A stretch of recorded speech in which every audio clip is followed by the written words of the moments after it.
Je voulais remercier Catherine Audrin qui m'a invité comme un greffon à venir présenter l'idée de situation d'apprentissage philosophique qui a été développée il y a quelques années avec notamment la contribution très importante de Sébastien Hergeau qui est ici derrière, qui est un enseignant du secondaire avec qui je travaille depuis longtemps. Je n'ai que de bons mots pour Sébastien Hergeau. Et aussi avec Elisabeth Couture qui était avec nous dans les premiers moments. Je suis parti pour la présentation un peu du principe que les gens qui étaient dans la salle avaient déjà une certaine connaissance de la philo pour enfants, des différentes approches. Entre autres, dit, on n'aime pas Brédifier, je ne sais pas pourquoi, mais il existe. Et Lévin aussi, qui est un de ceux qui avait proposé une approche en philo pour enfants. Et il y en a d'autres, j'en passe évidemment.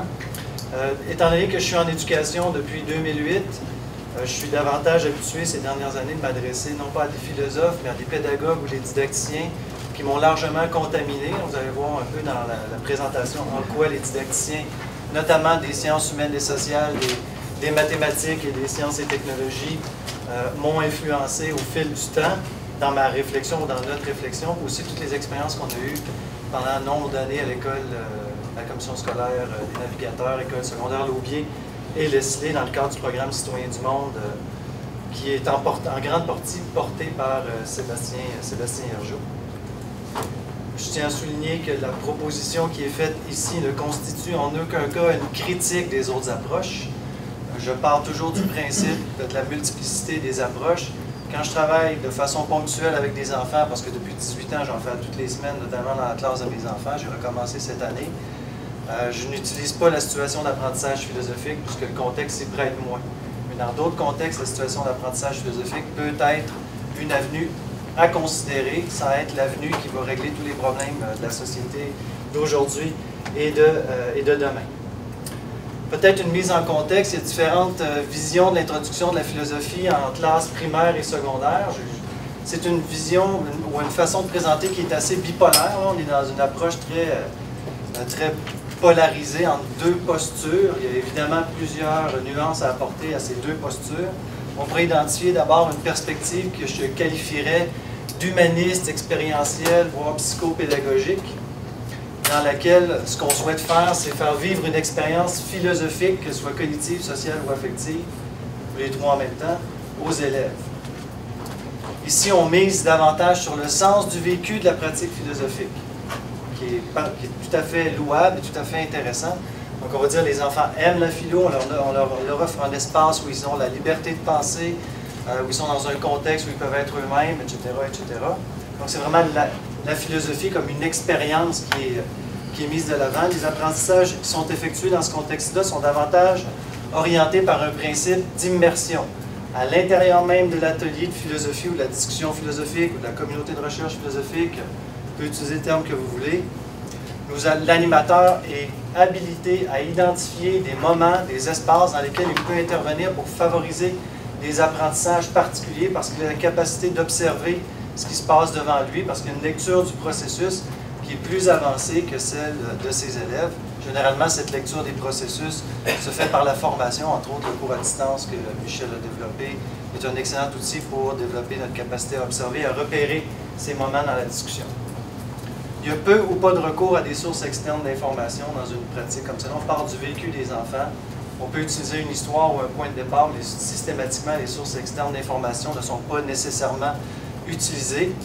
Puis on fonctionne généralement sur le mode de stratégie des opportunités, un peu comme je disais la plus juste ici, pour favoriser des apprentissages plus formels. Par exemple, on aborde une thématique et on se rend compte que ça pourrait être intéressant à partir de ce thème-là, par exemple l'amitié, de traiter des présupposés puis de faire un exercice sur les présupposés.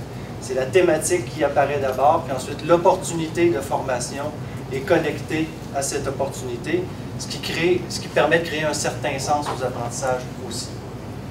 Il y a une autre vision qui, elle, pourrait être qualifiée de pédagogico-didactique. La perspective pédagogico-didactique, ce sont des ateliers qui sont davantage structurés avec un souci de susciter des apprentissages explicites qui sont parfois définis a priori. Avant de faire l'activité, les didacticiens fonctionnent pratiquement toujours comme ça. Avant de faire une activité, je m'interroge sur les apprentissages que je souhaite susciter chez les élèves à l'intérieur de cette activité. Et je vais paramétrer mon activité en fonction des apprentissages que je souhaite suscité. Le paramétrage de l'activité est tributaire de l'apprentissage visé.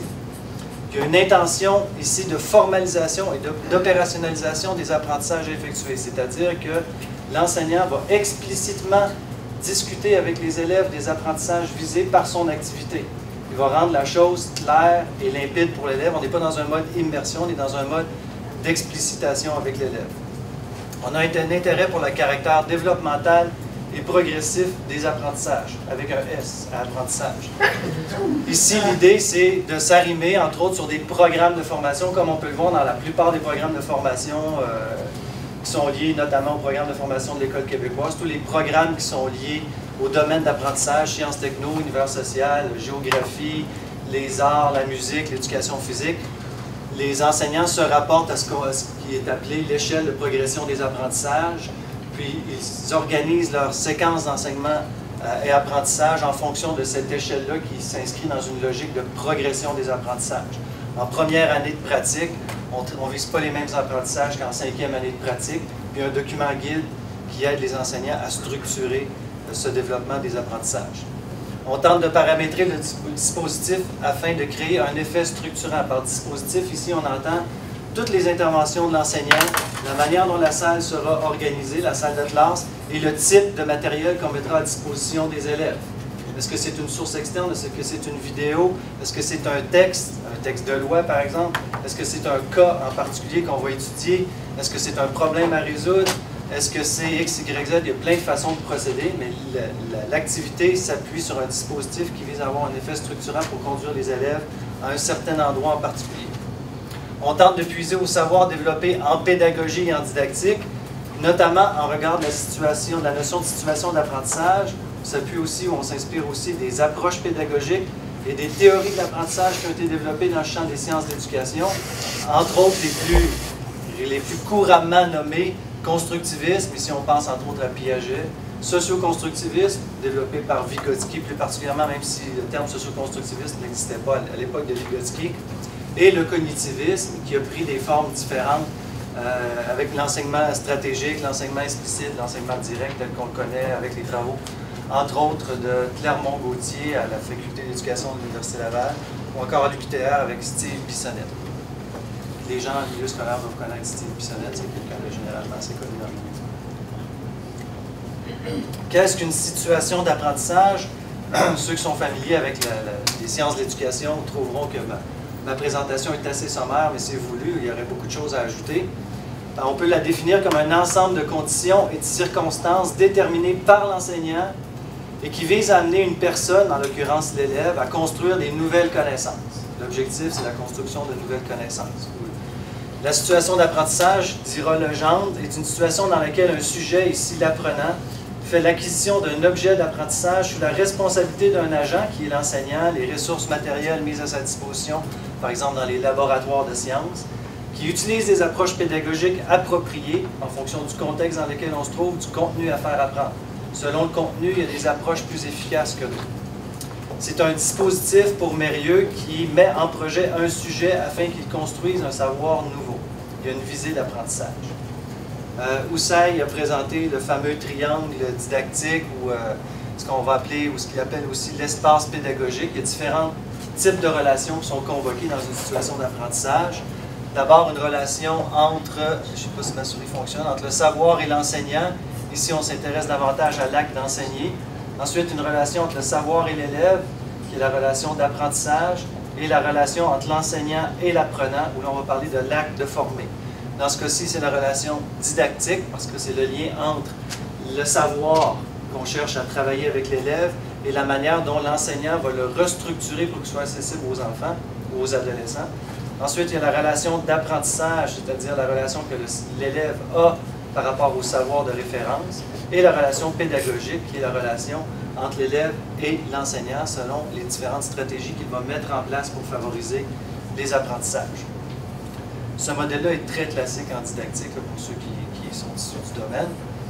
Modèle classique d'une situation d'apprentissage dans un programme par compétence, généralement, dans les facultés d'éducation, c'est ce qu'on présente aux étudiants. Moi, je leur dis de ne pas se castrer avec ça, mais c'est quand même une façon assez dominante de le présenter dans les facultés d'éducation, entre autres au Québec. Il y a une première phase qui est préparation, mise en situation, On va présenter le problème à l'élève, on va proposer des situations diverses afin de leur permettre de réactiver leurs connaissances antérieures, formuler des hypothèses, etc.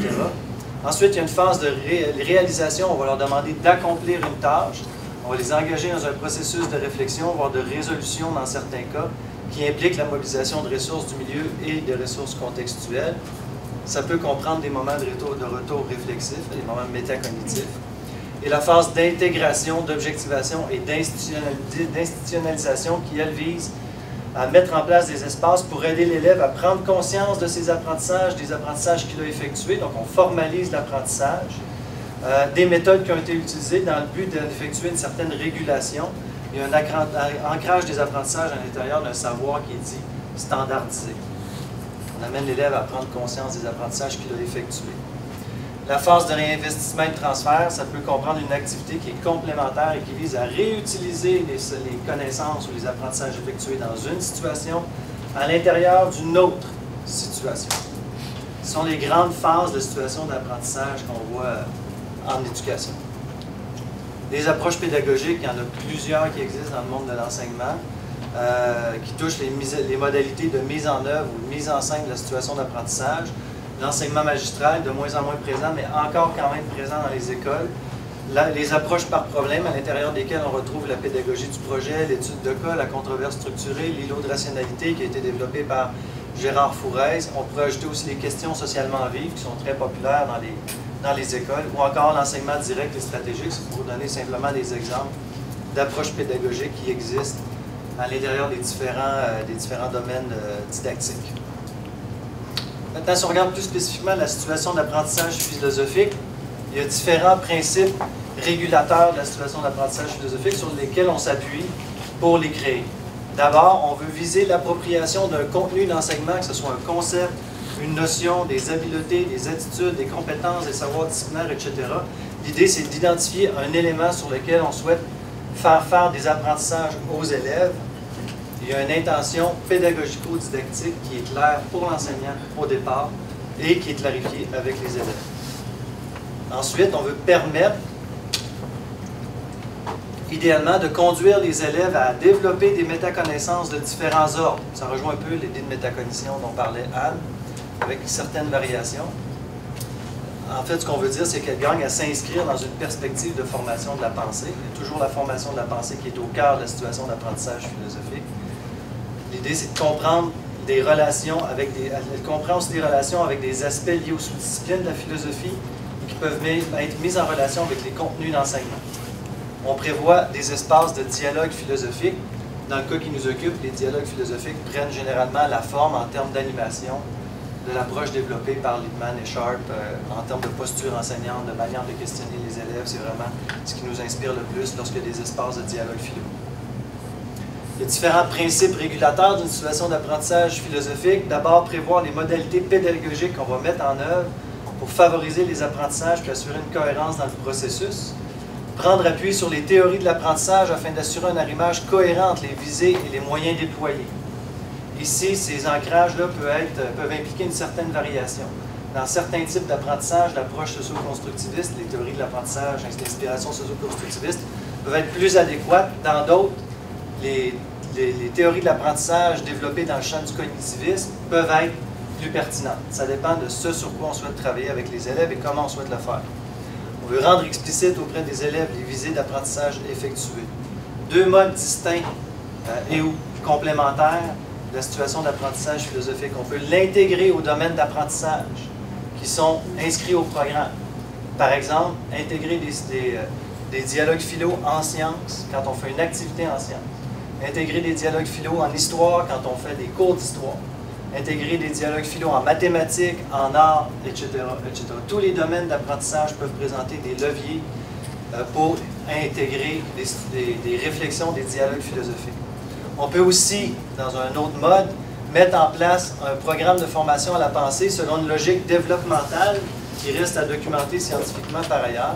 Donc, en assurant un arrimage entre les habiletés qu'on souhaite développer, qu'on présente auprès des élèves, puis la situation qui est proposée. Je donne l'exemple de Sébastien qui travaille la relation partie-tout, puis ensuite il propose une activité sur le lien entre l'individu et la société. l'arrimage entre la relation et la thématique abordée est plus évident. Parce que si on présente une habileté ou un élément de pensée sur lequel on veut travailler, et que la situation proposée par la suite ne permet pas de l'observer ou de le mobiliser, on passe à côté de notre objectif d'apprentissage qu'on s'est donné. Les modalités de préparation d'une situation d'apprentissage philosophique, identifier un contenu d'enseignement ou une visée d'apprentissage, déterminer le type d'approche. Est-ce qu'on fait une étude de cas, une controverse structurée? Est-ce qu'on fait un îlot de rationalité? Le type de problème qui va être abordé et les principales phases de réalisation qu'on va mettre en place. Identifier des enjeux philosophiques liés au contenu d'enseignement ou aux problèmes soumis. Puis tenter de relever les habiletés de pensée les plus appropriées en fonction du contenu, entre autres l'exemple des relations individu-société, et repérer des moments où les dialogues philosophiques seront intégrés dans le processus. Ils peuvent être intégrés de différentes façons. Je reprends les phases des situations d'apprentissage et d'évaluation classiques. On peut faire des discussions philosophiques en amont, dans la phase de préparation, entre la phase de préparation et de réalisation, à l'intérieur même de la phase de réalisation, entre la phase de réalisation et d'intégration, etc. Ce sont tous des moments où on peut intégrer un dialogue philosophique dans le processus de séquence de situations d'apprentissage. L'idée, c'est de travailler sur un double enrichissement. Enrichissement de l'appropriation des contenus, notamment disciplinaires, par la dimension philosophique qu'ils sont susceptibles de convoquer. On dit que la philosophie est partout. Il faut qu'elle entre partout aussi. Donc, si on en fait en sciences, ça montre qu'il y a de la place pour de la philo quand on est en sciences. Par exemple, surtout pour le volet épistémologie des sciences. Enrichir les dialogues philosophiques par la prise en compte des savoirs qui sont questionnables d'un point de vue épistémologique ou éthique, mais qui sont standardisés puis qui le relèvent d'une expertise disciplinaire. Ici, l'idée, c'est de mettre en place des repères culturels sur lesquels ou à partir desquels les élèves peuvent organiser leur réflexion philosophique. Prendre appui sur des savoirs dits standardisés, les remettre en question, examiner leur processus d'élaboration, mobiliser des habiletés et des questionnements autour de ces savoirs-là. Les apports de la situation d'apprentissage philosophique, je termine avec ça très rapidement. On a fait des entrevues en 2012 semi-dirigées auprès d'élèves. Il y en avait 180, mais c'était des entrevues de groupes avec des sous-groupes de 5 à 6 élèves secondaires qui pratiquent la philosophie de manière hebdomadaire, c'est-à-dire à toutes les semaines, sur une période. Dans le cas des élèves qui étaient en première année, il y avait une année de pratique. Ceux qui étaient en 5e année du secondaire avaient 5 années de pratique, c'est logique. Ceux qui ont fait des situations d'apprentissage philosophique avec identification formelle des types des apprentissages ciblés, avec un programme de formation en support aux activités proposées. Lorsqu'on leur demande « Qu'est-ce que vous apprenez en philo ?», ils vont nous dire, par exemple, on apprend à développer notre opinion, à respecter les autres, à écouter le point de vue des autres. Ils vont dire on apprend à organiser nos idées, mais ils vont surtout mettre en évidence une quantité impressionnante d'habiletés de pensée qu'ils connaissent et qu'ils disent maîtriser. Questionner, trouver des exemples et des contre-exemples, s'appuyer sur des critères, émettre des hypothèses, donner des raisons, vérifier l'envers d'une position, trouver des présupposés, distinguer, comparer, définir. Ce sont les élèves qui disent ça. Ce n'est pas nous qui leur faisons dire ça. Ils vont dire aussi que ça leur permet de référer à des informations pour appuyer leurs idées. Ils peuvent utiliser leurs apprentissages dans leur vie de tous les jours. Ils voient un lien entre ce qu'ils font en philo et par la suite ce qu'ils font entre les autres élèves ou avec les autres élèves dans l'école ou à la maison avec leurs parents. Pour ceux qui sont sans situation d'apprentissage philosophique, quand on leur demande « Qu'est-ce que vous apprenez en philo ?», ils vont dire essentiellement « Donner notre opinion et connaître celle des autres, écouter, poser des questions, apprendre à penser, mais sans que ce soit articulé. » Puis un bon nombre d'entre eux nous disent « En fait, on n'apprend pas trop, moi je n'apprends rien. » Ce qu'on remarque, c'est qu'il y a un clivage marqué entre les élèves qui bénéficient d'une approche structurée autour de situations d'apprentissage philosophique avec des intentions pédagogico-didactiques claires et articulées autour d'un programme de formation. On ne peut pas dire que sans situation d'apprentissage philosophique, les élèves n'effectuent pas d'apprentissage. D'ailleurs, l'étude de M. Robert le montre, ils en font des apprentissages, mais on peut dire par contre qu'ils n'en sont pas nécessairement conscients. Dans une perspective d'implantation à long terme, il peut être opportun, je ne dis pas qu'il faut absolument, mais il peut être opportun de réfléchir à l'idée de, varier les approches sans négliger l'importance d'une perspective dite humaniste ou expérientielle, mais en ne s'y en limitant pas. Réfléchir à comment articuler un programme qui comprend des visées d'apprentissage claires, explicites pour les élèves, et qui comprend une progression à l'image des programmes de formation qu'on retrouve dans la plupart des programmes avec lesquels les disciplines scolaires doivent composer. œuvrer à la prise de conscience des apprentissages parce que ça contribue à augmenter le potentiel de réinvestissement dans d'autres contextes. Et réfléchir à comment enrichir le dialogue philosophique par des repères culturels et des contenus d'enseignement disciplinaire dans une perspective philosophique. L'idée, c'est pas de les endormir avec des réponses ou de leur donner des contenus à apprendre puis à ne pas questionner, mais de leur donner des repères culturels sur lesquels ils peuvent aussi s'appuyer pour articuler leur réflexion, pour pas qu'on ait des arguments du genre « c'est prouvé scientifiquement, donc c'est non discutable », parce que c'est discutable malgré tout. Voilà, merci.